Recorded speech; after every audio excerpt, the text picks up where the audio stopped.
जय Shri Jagannath friends welcome welcome welcome स्वागत करुछि मो चैनल को आपण मानकु आज वीडियो माध्यम रे आमे आज जानिबा दीर्घायु रहिबार 50 टी आईमा टिप्स जमा भी स्किप करिवेनी लास्ट पर्यंत निहाती सुनंतु।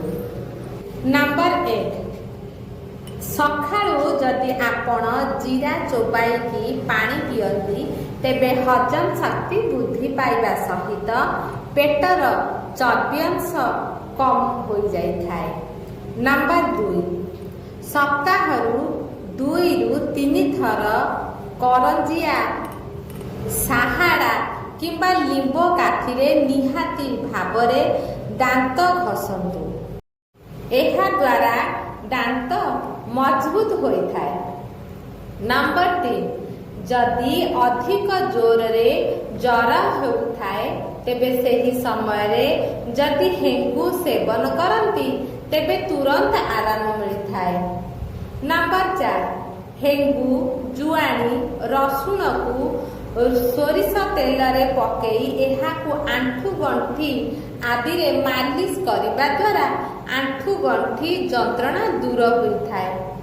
नंबर 5 रात्रि समय रे भात सेवन करिबा द्वारा शरीर रे चर्बी अंश अधिक लागि थाए, तेणु रात्रि रे रुटी सेवन करंतु और कम खाद्य खांतु। नंबर 6 जदि हाथ गोड़ बधिरा हो जाउथाए तेबे 1 चामच महुरे अर्ध चामच लेंबू रस मिसाई 30 दिन पर्यंत सेवन करंतु, बहुत शीघ्र उपशम मिलिबो। नंबर 7 अदा पानी रे महू और लेंबू रस मिसाई पीबा द्वारा गर्भावस्था रे हेउथिबा बांती समस्या रो मुक्ति मिलिथाए। नंबर 8 बीरी सहित क्षीर सेवन करंतु नाही। सेवन कले पेटरे गैस भारीपण और बांती बांती लागिबा भली समस्या आदि सृष्टि होइथाए। नंबर 9 सकाळु शଯ୍ୟା त्याग करि सारिबा परे निजर नित्यक्रम कर्म सारी सूर्य को चाही सूर्य नमस्कार करी 21 थर गायत्री मंत्र जप कर। नंबर 10 जदि आपणक शरीर जोर रे दरज लागुछि तेबे नाली चाहा किंबा ग्रीन टी पियंतु, एहा द्वारा शरीर आराम मिलथाए। नंबर 11 गरम पानी रे स्नान करंतु नाही, एहा द्वारा शरीर त्वचा खराब होइथाए एवं केश मध्य दुर्बल बा कमजोर हो जाइथाए। नंबर 12 कपड़ार रंग फिका हेई जाउथिले कपड़ा धोइबा समय रे सेथिरे टिकिए विनेगार पकाई धोइबा दरकार, एहा द्वारा कपड़ार रंग चमकी थाए एवं ता सहित पोशाकर रंग को भलरे रखिबा पाई कपड़ारू धोइबा पूर्वरु लुण पानी रे भिजेकी रखंतु। नंबर 13 आपणक खाद्यर पियाज को निहाती भावरे शामिल करंतु। पियाज सेवन करिबा द्वारा रक्तर प्रवाह सठिक रूप रे होइथाए। हार्ट पाई पियाज बहुत लाभकारी अटे। नंबर 14 जदि आपणक शरीरर कौनसी स्थान मकची हो जाए तेबे सेही स्थान रे तुरंत बरफ घसी दियंतु, तुरंत उपशम मिलिबो। नंबर 15 प्रतिदिन गोटे घंटा हसिबा द्वारा मोटापा नियंत्रण रही थाए एवं शरीर सुस्थ रही थाए, कौनसी रोग मध्य होई न थाए। नंबर 16 सप्ताहरे थरे किंबा 2 थर काकुड़ी कलरा लाल टमाटो जूस पियंतु, एहा द्वारा मधुमेह रोग होई न थाए। नंबर 17 मक्का रुटी एही सबु भरपूर मात्रा रे सेवन करंतु, एहाकु सेवन करिबा द्वारा टीबी एवं लिभर रोग आदि हेई न थाए। नंबर 18 आपणकु 30 वर्ष होइजिबा परे आपण निहाती भाबरे मेथी दाना सेवन करंतु। एहा द्वारा शरीरर गंठी मजबूत होइथाए एवं ता सहित ब्लड प्रेशर मधुमेह एवं आंठु गंठी समस्या किछि रही न थाए। नंबर 17 बासी मांस सेवन करिबा द्वारा आयुष कमी जाई थाए। बासी मांस सुखिला मांस सबु खाद्य सेवन करंतु नाही, कारण एथिरे विषाक्त बैक्टेरिया सृष्टि होइथाए। आगकु जाई एमाने बड़ बड़ रोग सृष्टि करिथांती। बासी मांस विष सहित समान, तेणु एही सबु खाद्यठु दूरेई रुहंतु। नंबर 20 प्रतिदिन कंचा क्षीर रे लेंबू मिसाई लगाइबा द्वारा चेहरा गोरा हो जाइथाए। ता सहित अधिक मीठा सेवन ठारू दूरेई रुहंतु। नंबर 21 जली जाइथिबा स्थान रे कदली रस पकाइले जला पोड़ा कम होइथाए ओ फोटका होई न थाए। नंबर 22 जदि कौनसी विषाक्त जिनिस पाटी को चली जाए तेबे तुरंत लुण खाई दियंतु। एहा द्वारा विषाक्त जिनिसर प्रभाव कमी जाइथाए। नंबर 23 पाद फाटुथिले रातिरे भल भाबरे पाद धोई घी लगाइले पाद आउ फाटिबो नाही। नंबर 24 अधिकांश लोकंकर एसिडिटी बा गैस समस्या थाए। एहीपरि लोक माने पखाल को निजर साथी करि नियंतु, देखिबे एही रोग दूरेई जीव एवं पखाल भात सखाळे खाइले ताहा थंडा को नियंत्रण देइथाए। तेणु पखाल को मध्याह्न समय खाइबा ठीक समय होइथाए। नंबर 25 पियाज बा स्वास्थ्य पाई अत्यंत लाभदायक अटे, किंतु जदि पियाज खाइबा परे क्षीर पियंती तेबे एक्जिमा सोरियासिस रंगओर्म भली चर्म रोग सृष्टि होई पारे। नंबर 26 खाइबा पीबा परिश्रा करिबा एवं मलत्याग करिबा एही चारोटी कार्यकलाप बसिकी करिबा द्वारा स्वास्थ्य पाई हितकार होइथाए, नचेत भविष्यत रे भयंकर रोगर सामना करिबाकू पड़िथाए।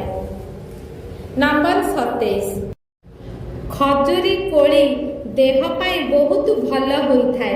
एहा देहरे टिश्यू गठन करे। प्रतिदिन 4 ରୁ 5ଟି खजुरी कोली खाइले रक्तहीनता दूर हुए। जदि आपणकर पाखरे सतेज कोली अछि तेबे आपण ताकू खाई पारिबे, नचेत खदरा बा सुखिला खदरा पानी रे बतुराई खाई पारिबे। नंबर 28 गोड़र नखरे सोरिष तेल लगाइले आखि कुंडेई हेबा बा आखि लाल पड़िबा इत्यादि दूर होइथाए। नंबर 29 सोरिष तेल सह लुण मिसाई छाती रे घसिले जमा होइथिबा कफ बाहरी आसीथाए। नंबर 30 कोलेस्ट्रॉल अधिक थिबा लोक माने नियमित भाबरे सखाळु 5टी तुलसी पत्र चोबाई खाइले कोलेस्ट्रॉल कम हो जाइथाए। नंबर 31 तंबा पात्र रे किछि समय पानी रखी पीबा द्वारा चर्म रोग पेटरे एसिडिटी नियंत्रण रखी थाए। एहा सहित तंबा पात्र रे खाद्य खाइबा द्वारा मन पवित्रता और आयु वृद्धि होइथाए। नंबर 32 चाहा पीबा द्वारा आपणकू डिहाइड्रेशन भली समस्यार ସାମ୍ନା କରିବାକୁ ପଡ଼ିପାରେ, କାରଣ ଚାହାରେ ଥିବା କ୍ୟାଫିନ୍ ଦେହର ଜଳୀୟ ଅଂଶକୁ ଶୋଷି ନେଇଥାଏ। ନମ୍ବର 33, ସାବୁନ ବଦଳରେ ବେସନ ଓ ହଳଦୀ ଲଗାଇବା ଦ୍ୱାରା ବ୍ରଣ ସମସ୍ୟା ଦୂର ହୋଇଥାଏ। ନମ୍ବର 34, ଠିଆ ହୋଇ ପାଣି ପିଅନ୍ତୁ ନାହିଁ, ନଚେତ୍ ଆଣ୍ଠୁଗଣ୍ଠି ଯନ୍ତ୍ରଣାକୁ କୌଣସି ଡାକ୍ତର ଭଲ କରିପାରିବେ ନାହିଁ। ନମ୍ବର 35, କ୍ଷୀର ଓ ଦହି ଆମ ଶରୀର ପାଇଁ ଲାଭଦାୟକ ଅଟେ, କିନ୍ତୁ ଯଦି ଦହି ଖାଇବା ପରେ କ୍ଷୀର ପିଅନ୍ତି ତାହେଲେ ପେଟରେ ଗ୍ୟାସ୍ ଓ ବାନ୍ତି ସମସ୍ୟା ହୋଇଥାଏ। ନମ୍ବର 36, ମାଛ ଖାଇବାରେ ଅନେକ ପ୍ରକାର ଲାଭ ଅଛି। ମାଛ ଖାଇବା ଦ୍ୱାରା ଚର୍ମ ଚିକ୍କଣ ହୋଇଥାଏ, କିନ୍ତୁ ଯଦି ମାଛ ଖାଇବା ପରେ କ୍ଷୀର ପିଉଛନ୍ତି ତେବେ ଚର୍ମରେ ଧଳା ଦାଗ ଆସିପାରେ। ତା ସହିତ ପେଟରେ ଅନେକ ସମସ୍ୟା ଦେଖାଯାଇଥାଏ। ନମ୍ବର 37, ଲେମ୍ବୁ ଶୁଦ୍ଧ ଓ ପୁଷ୍ଟିକର ଅଟେ। ଲେମ୍ବୁ ଖାଦ୍ୟ ହଜମ କରିବାରେ ସାହାଯ୍ୟ କରିଥାଏ। ଯଦି ପ୍ରତିଦିନ ଲେମ୍ବୁ ପାଣି 1 ଗ୍ଲାସ ପିଉଛନ୍ତି ତେବେ ପେଟ ସମସ୍ୟା ଆଦୌ ହେବ ନାହିଁ। ନମ୍ବର 38, ବାଦାମ ପୁଷ୍ଟିକର ହୋଇଥାଏ। ବାଦାମ ଖାଇଲେ ସ୍ମରଣ ଶକ୍ତି ବୃଦ୍ଧି ପାଇଥାଏ ଓ ଶରୀରରେ ଶକ୍ତି ବୃଦ୍ଧି ପାଇଥାଏ। ତେଣୁ ପ୍ରତ୍ୟେକ ଦିନ କିଛି ବାଦାମ ସେବନ କରନ୍ତୁ। ନମ୍ବର 39, ମୁହଁରେ ବ୍ରଣ ହୋଇ କଷ୍ଟ ହେଉଥିଲେ ଦିନକୁ 3 ଥର 4 ଥର ମହୁ ଲଗାଇ ଆରାମ ମିଳିଥାଏ। ନମ୍ବର 40, ମାଙ୍କଡ଼ କାମୁଡ଼ିଲେ ମହୁ ଏବଂ ପିଆଜ ପାଟି କ୍ଷତ ସ୍ଥାନରେ ଲଗାଇଲେ ବିଷ ଦୂର ହୋଇଯାଏ। ନମ୍ବର 41, ପିଲାମାନେ ରାତିରେ ଶେଯରେ ପରିସ୍ରା କରୁଥିଲେ ଶୋଇବା ପୂର୍ବରୁ 1 ଚାମଚ ମହୁକୁ 1 ଚାମଚ ପାଣିରେ ମିଶାଇ ପିଇବାକୁ ଦେଲେ ଏହା ଅଳ୍ପ ଦିନ ଭିତରେ ଠିକ୍ ହୋଇଯିବ। ନମ୍ବର 42, ମୁଗ ଖାଇଲେ ହଜମ ଓ ସ୍ୱାସ୍ଥ୍ୟରେ ବହୁତ ଉନ୍ନତି ଆସିଥାଏ। ଅସୁସ୍ଥ ଲୋକଙ୍କ ପାଇଁ ମୁଗ ବହୁତ ଲାଭକାରୀ ଅଟେ। ନମ୍ବର 43, ମାଟି ପାତ୍ରରେ ଖାଦ୍ୟ ରୋଷେଇ କଲେ ଏହା ଅଧିକ ସ୍ୱାଦିଷ୍ଟ ହୋଇଥାଏ।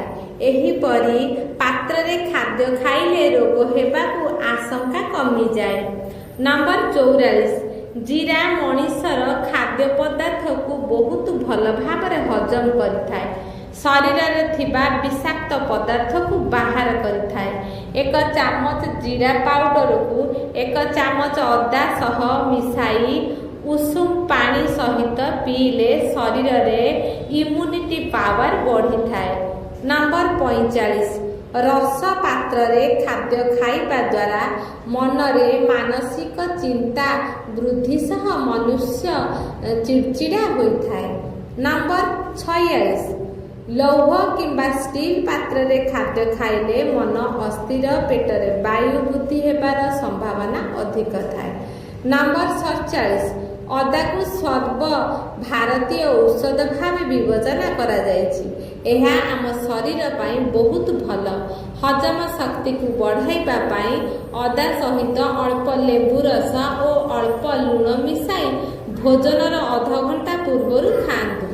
ନମ୍ବର 48, ଯଦି ଆପଣଙ୍କ ପାଟି ଘା ସମସ୍ୟା ଥାଏ ତେବେ ଦିନକୁ 2 ଥର ପଖାଳ ଭାତ ସେବନ କରନ୍ତୁ। ଏହା ଆପଣଙ୍କ ପାଟି ଘାକୁ ଠିକ୍ କରିବା ସହିତ ପେଟକୁ ଥଣ୍ଡା ରଖିଥାଏ।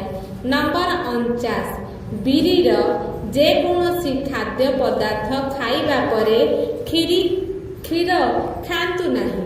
ଏହା ପେଟ ସମସ୍ୟା ସୃଷ୍ଟି କରିଥାଏ। ନମ୍ବର 50, ଆମିଷ ଭକ୍ଷଣ ପରେ ମଧ୍ୟ କ୍ଷୀର ଜାତୀୟ ପଦାର୍ଥ ଖାଆନ୍ତୁ ନାହିଁ। ଏହା ବଦହଜମର କାରଣ ହୋଇଥାଏ। ଦର୍ଶକ ବନ୍ଧୁ, ଆଜିର ଏହି 50ଟି ଆଇମା ଟିପ୍ସକୁ ଅନୁସରଣ କରିବା ଦ୍ୱାରା ଆପଣ ସାରା ଜୀବନ ସୁସ୍ଥ ଓ ଦୀର୍ଘାୟୁ ହୋଇ ରହିବେ। ଭିଡ଼ିଓଟିକୁ ଏହିଠାରେ ଶେଷ କରୁଛି। ଯଦି ଆପଣମାନଙ୍କୁ आपको ए वीडियोटी भल लगी तेबे दयाकोरी मो चैनल को सब्सक्राइब करी वीडियो को गोटे लाइक करंतु आउ निहाती कमेंट बॉक्स रे आपनकर मतामत रखंतु। रहुछि लास्ट पर्यंत वीडियोटी की सुनी थिबारु आपनको बहुत बहुत धन्यवाद। जय श्री जगन्नाथ।